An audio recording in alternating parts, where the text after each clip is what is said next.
And welcome back. In this session we're going to take a look at asset allocation, and in particular how we apply certain kinds of optimization models. As well, we're also going to take a look at the application of asset allocation to certain kinds of portfolios. In this session in particular, we're going to have a quick survey of some of the quantitative methods that have been applied over the last 40-50 years to develop the modern practice of portfolio theory. We'll start off by looking at a very simple example of this life cycle, but we'll also talk about risk and return, the mean variance approach, and then we'll look at adaptations of this that will incorporate things like diversification. In particular, we'll look at models that are called the black Litterman model, a couple of variations of that Monte Carlo model, and how this applies to asset liability management. And we'll look at how it applies to different types of institutional investors. Probably the simplest example of a portfolio is the thing that we all have. This is described by economists as the life earnings hypothesis. At any point in time, you have two different types of assets. You have the financial assets that we think of as cars, houses, boats, and so on. But the kind of asset we don't often think of is the human capital that we also have. If you're very young, you probably haven't accumulated much financial capital yet, but what you do have is a lifetime of future earnings, and the present value of those earnings is essentially your human capital. So you could say that today you may be very poor in terms of financial wealth, but very rich in terms of your potential earning power, that human capital. And of course, as you get older and your financial capital rises, as you earn, you save, you become wealthier, your financial capital increases, but the amount of time that you have left to work is going to decrease. So no matter that you are earning more money as you get older, the number of years that you have to earn that and the time over which you can reinvest that earning is going to decrease, so that eventually by the time you reach older age, great age of 65, you have very limited human capital, but your financial capital has risen. At any point in time, the sum of your wealth is the vertical sum of the financial wealth plus the human capital. So that while that might rise slightly over your lifetime, essentially you do have a similar stock of wealth throughout your entire life. Now that, if you like, is a portfolio of two different classes of assets. And of course the financial assets grow only if you do a good job in this course. When we talk about risk and return, you've probably seen diagrams like this one before, courses like Finance 330, where we talk about the risk and return space, or the mean variance space.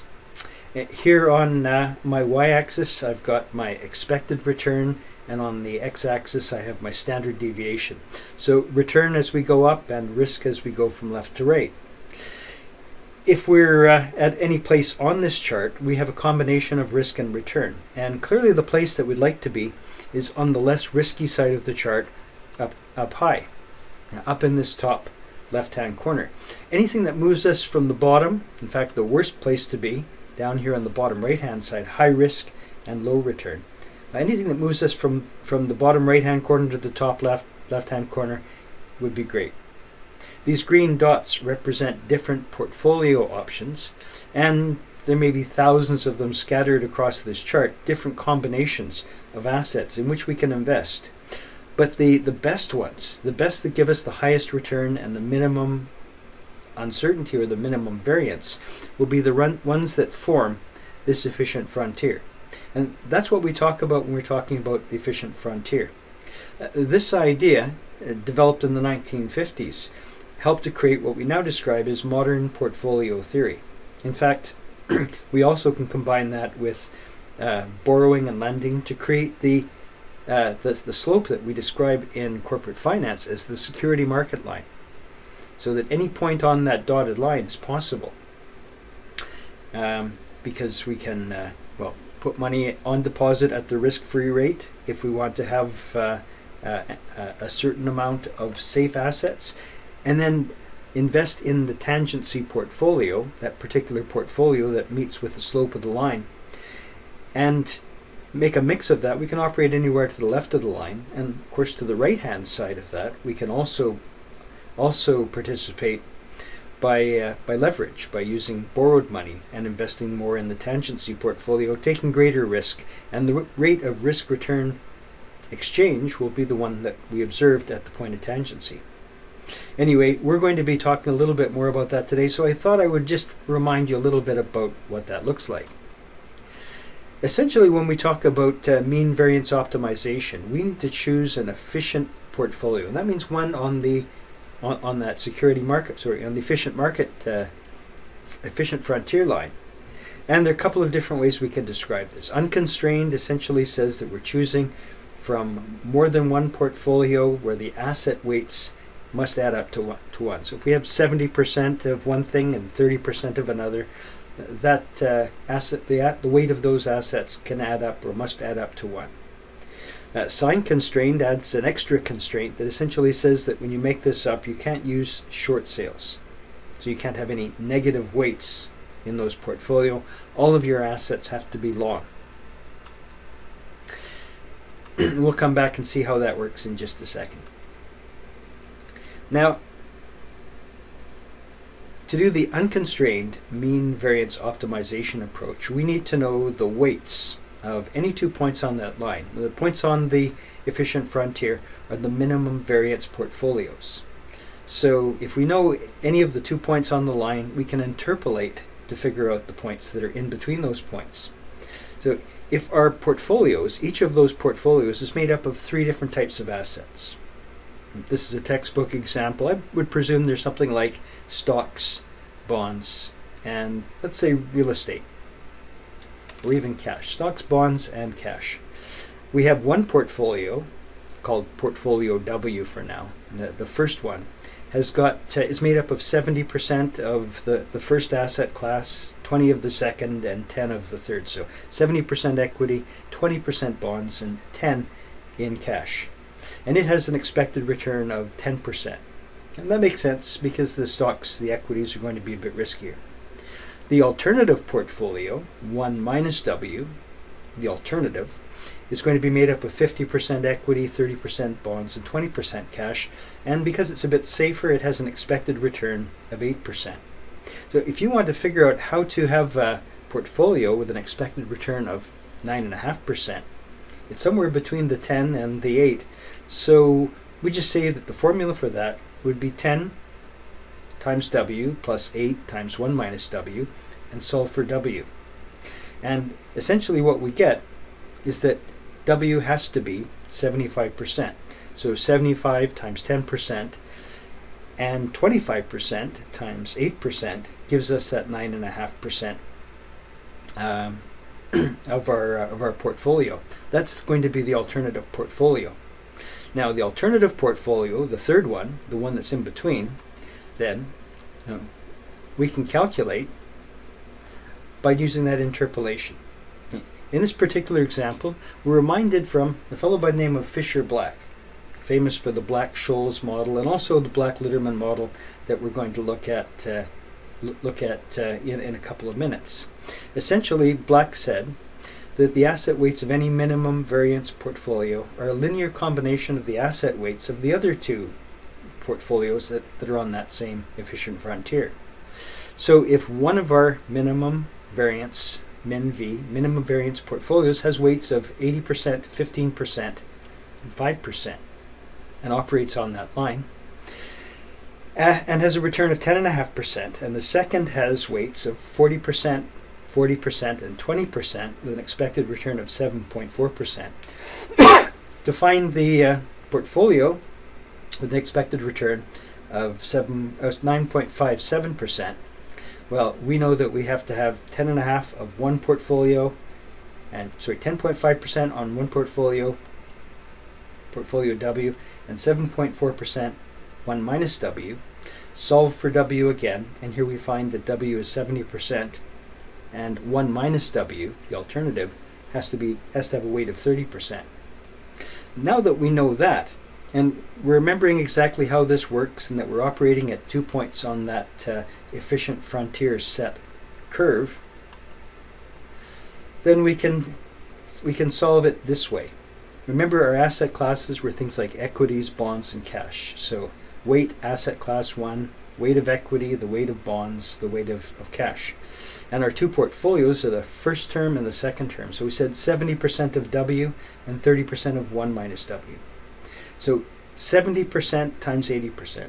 Remember, our weights were 80, 15, and 5 for the first portfolio. So we want 70% of the equity and 30% of the 40% equity from the other one gives us a total weight of 68% equity. For the bonds, we'd want 70% times 15% and 30 times 40%, 22.5% of bonds. And for the cash, 9.5% solved in that last part of the equation. So we could actually find how to make another portfolio by combining the parts of the other ones. And essentially this holds true as long as we don't have any other kind of assets to include in the mix. We only allowed 3 different flavors into our asset mix. But if we want to change that, we're going to determine something called corner points. I'll come back to that one in a second. So remember, we said if our model is sign constrained. In a sign constrained mean variance optimization, that means we can't have any negative asset class weights. No short positions, or at least the entire asset class can't be short. And that helps us to define these things called corner portfolios. Corner portfolios define a particular part of the minimum variance frontier in which each of the portfolios holds identical assets. Not the same amount of those assets, but the same composition. So maybe only equities. And then at another point we decide to add in some real estate. At another point we add in some bonds. At another point we are going to add in some sovereign debt, and so on. All the way down to cash. So they hold identical assets along a certain stretch of that efficient market frontier. The rate of change in the asset weights is going to be constant. In other words, it's a linear relationship. And if we know the points of any two of those corner points, the portfolio between those points can be combined as a weighted average of the two, as we just saw. Now, think about the assets that we're talking about here. Now, an example from our textbook in Chapter 5 essentially gives us a list of 6 different assets that we can hold on to. It gives us information about the expected return, the standard deviation, and also some information about correlation to help us to know whether or not this is going to help us diversify. In this case, for our UK institutional investor, based on historical information, they see that the expected return to equities is 10% and the standard deviation is about 15%. And I'll show you where I'd get that kind of information in just a minute. For non-UK equities, 8% and 12% would be the return and the standard deviation. And we can see that class by class until we get down to real estate with a 7% return and a 10% standard deviation. Now, these are the different classes of assets that we might be looking at in a particular model. Now, where did I get the expected return, the standard deviation? If you go into just about, well, not any investment advisor's office, but a great many of them, you'll see a chart on the wall that looks something like this one. The Index chart, produced by Morningstar now, originally produced by Index, essentially shows us the long-term behavior and price of certain classes of assets. So if you had invested in certain kinds of equities, your $100 original investment in the 1950s, by the time you get to 2020, would have turned into so many thousands of dollars. Now, very high slope on that line, and that's essentially the rate of return. We solve the rate of return by essentially taking the difference between those two values, start off with the original value, and multiply it by 1 plus r to the power of, well, the number of years. And if that solves to be the final number at the end, that gives us the rate of return, the geometric rate of return. If we're looking at something like bonds, we can see that we get a much lower rate of return, but you'll also notice that the slope of that line is a lot more predictable. The standard deviation of each year's returns is going to be an awful lot smaller, a lot more consistent. And that standard deviation becomes the measure of risk that we use in the mean variance space. So those two pieces of information are most of what we need. In fact, if we've done a table of the returns and the standard deviation, we can also calculate correlation. Now, all of this comes from the historical information translated into our expectations for the future. We add in a little bit of what we know about the present before we say that's exactly what the future is going to look like. There may be some short-term bits of information that are going to affect our plans. For example, a massive worldwide pandemic. Now, you'll recall that we started off looking at a much more messy and complicated version of the mean variance space. Same picture here, expected return against the standard deviation, and here we see the efficient frontier mapped out in a very simplified version. But what we have on this one are particular points that are marked out. Now, those are corner points. And essentially, it says that we could earn, from the information that we've got, about a 10.5% rate of return with a 15% standard deviation. Or, if we wanted to play it really safe, we could have another class of assets that gives us about a 5.5% rate of return with a 5% standard deviation. Now, what identifies these corner points, remember we said the adjacent corner points, is the composition of the different kinds of assets. And corner points are special because this is a point where the type of assets that are held in the portfolio differ. For example, and again this is just from the textbook, chapter 5, you can see that the corner point at the very top of the line, with a 10% expected return and a 15% standard deviation, is made up of 100% of asset class 1, let's say UK equities. And so, yeah, that is a special case.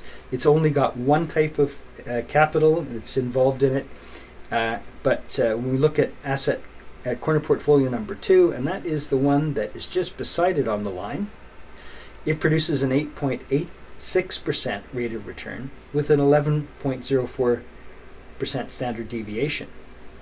Now, what makes that one different is it's made up of 62% of those UK equities, and it's made up of whatever asset class 6 is from that original chart, 38%.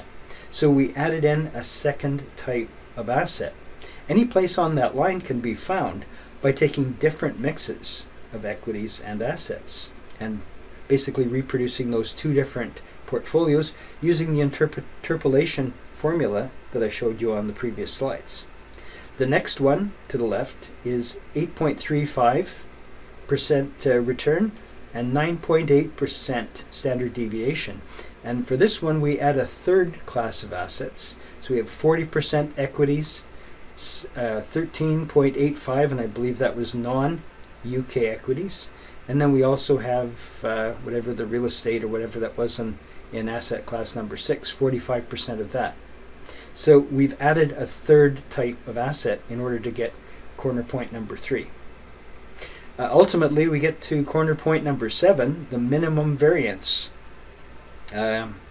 alternative. It has the smallest standard deviation, the smallest return, and it's made of no equities, a few of the non-UK equities, whatever asset class 3 is, and whatever asset class 6 is. And here we've dropped the UK equities, and yeah. So basically that is as low risk as we can possibly get. And so any point along that line, any point along the entire curve can be constructed using combination of those corner points. And that's why we need to know what the corner points are. This is a static model. It works using historical information produced at one point in time.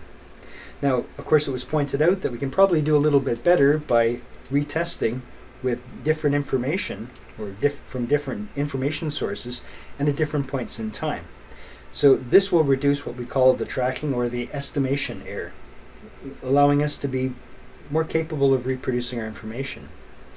So if we do simulations using several different variations of our efficient portfolio with different numbers for expected return, risk, and the correlation covariance. This gives us a type of sensitivity analysis and helps us to more correctly chart both the efficient market frontier and also those corner points. And that gives us the resampled efficient frontier. So it tends to be more stable over time.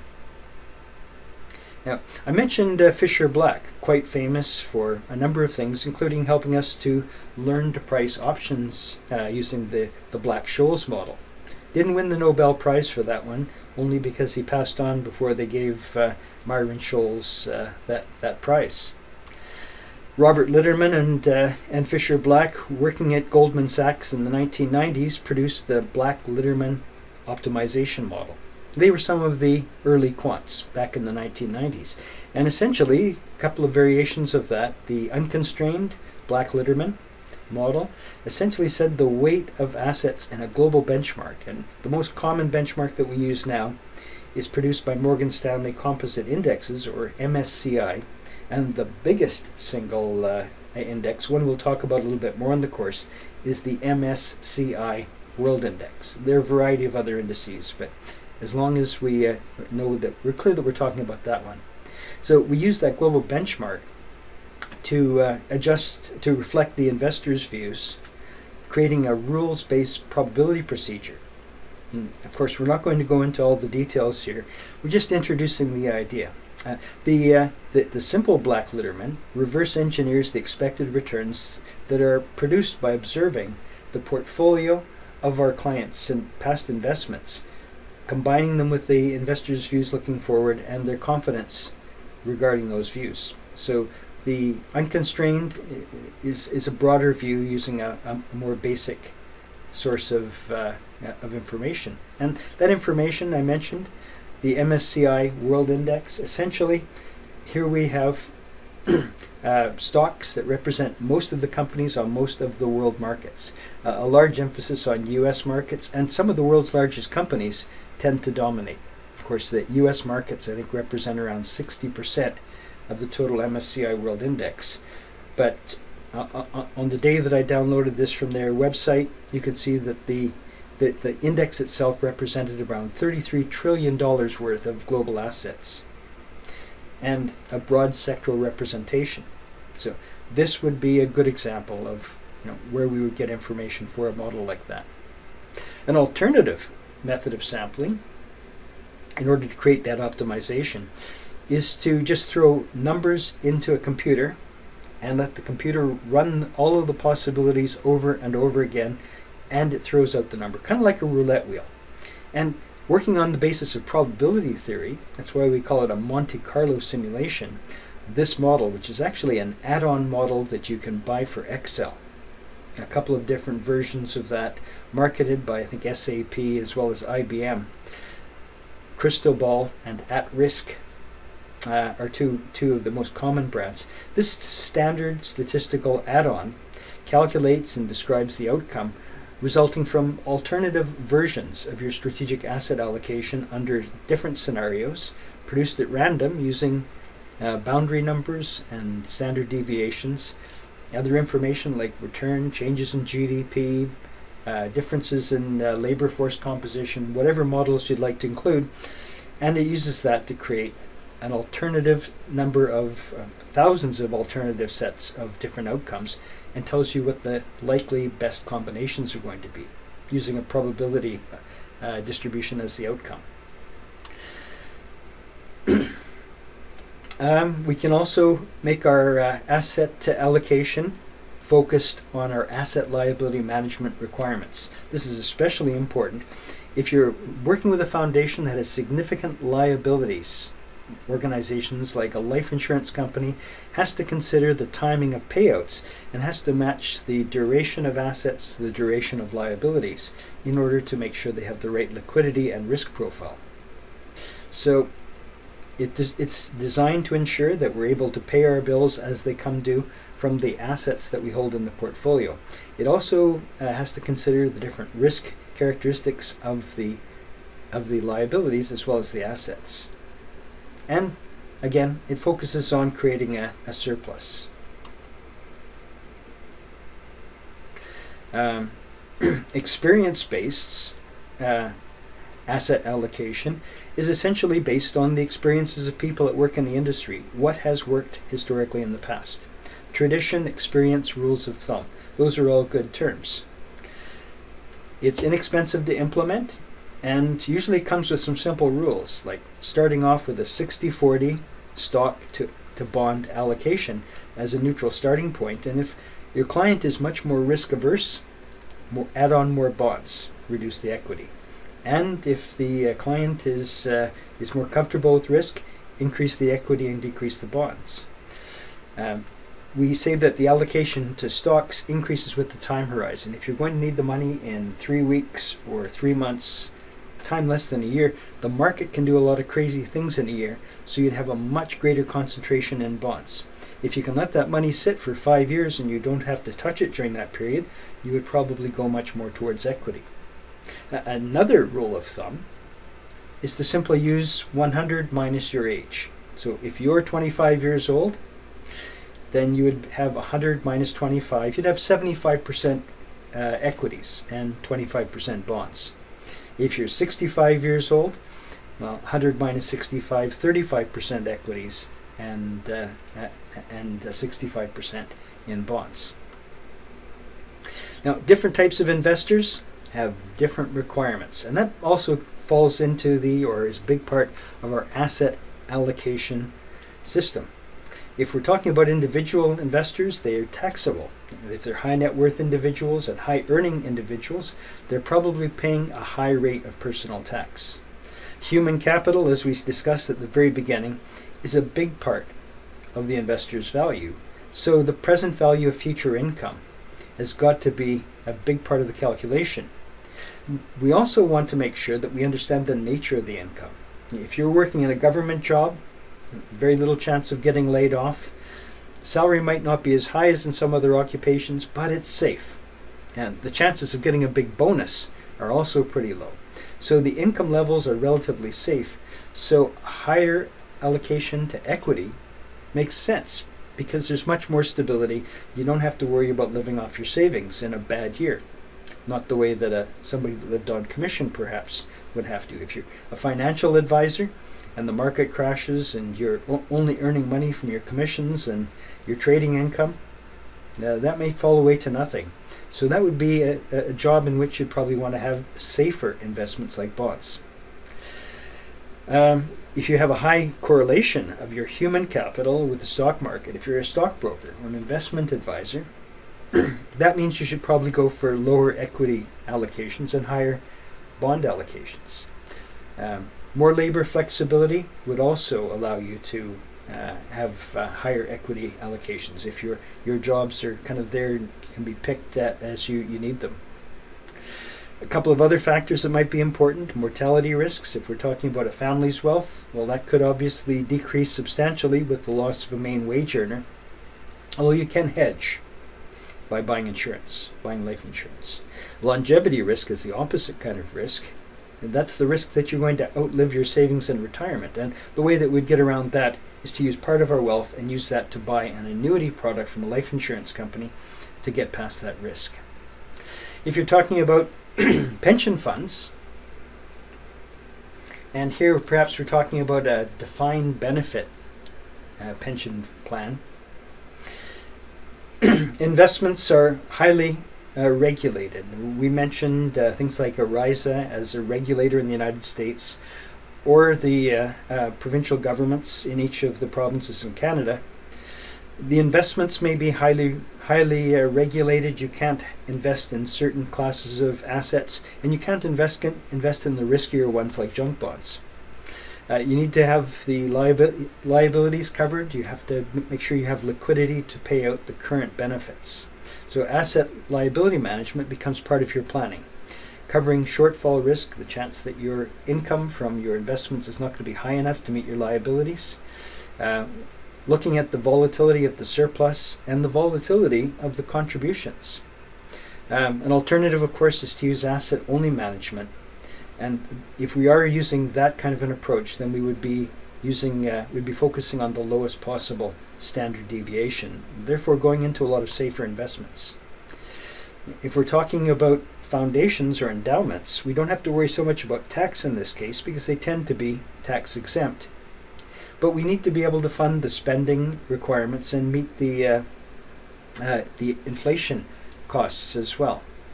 Now, typically, these type of organizations have higher equity allocations. Fixed income does not give us a high enough return to meet that, say, 5% plus 2% for inflation. It also tends to focus on asset allocation and low-cost passive management techniques to reduce the trading costs. And then next we have the asset allocation for insurance companies. These have to complement and coordinate with the operating policy of the insurance companies. So each insurance companies, mostly here we're talking about general and not so much life insurance companies, but different kinds of insurance companies are going to have different investment requirements.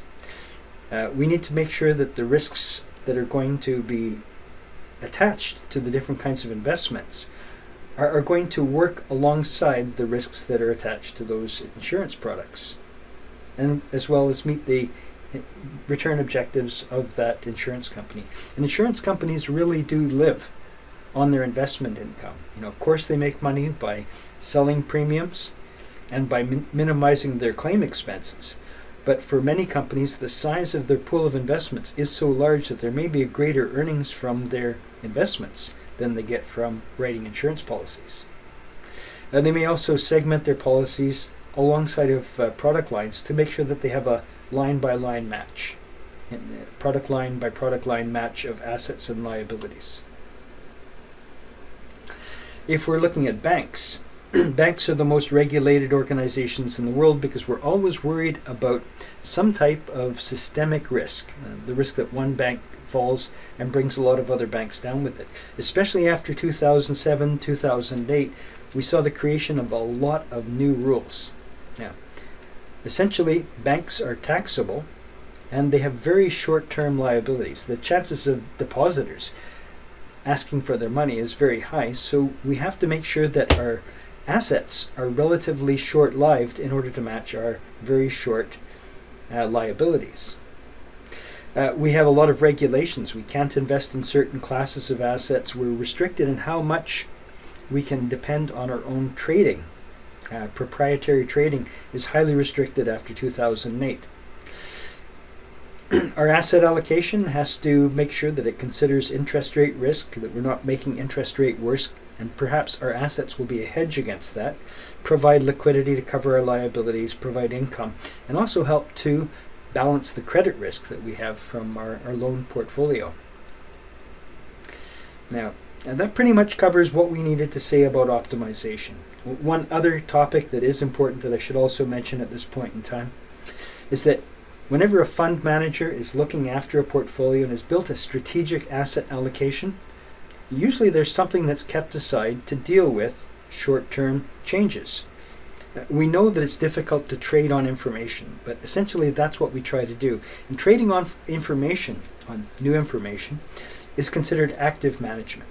Now, whenever we're working from the news of the day or the news of the month or a change in economic forecast, that's active management. And everybody does that with at least part of their portfolio. So the tactical portfolio essentially looks at the strategic allocation that's already been made and tries to fill in any of the gaps. Essentially, think of this as an overlay strategy that makes strategic allocations and adjusts the asset classes. And sometimes we do that using derivatives, and sometimes we do that with a separate tactical portfolio. The simple principles are that market price is going to describe the returns available, the cash yields that we get from our investments are going to give us an idea of the future return. Relative expected returns are going to affect the relative risk perceptions, and that essentially in the long term we're going to move back to a strategic model, our long-term model, because we presume that markets are rational, and that if we've always seen a rate of return of 5%, even if it's a minus 5% rate of return now, eventually it'll go back to that long-term pattern. So the tactical in the long term becomes the strategic. Thank you for listening. I know this is a tough subject. It's a tough chapter. Make sure that you've read through chapter 5. And I know it's a long one and it's a tough topic, but it's an important one. I'll see you in the next video, or I'll see you in class.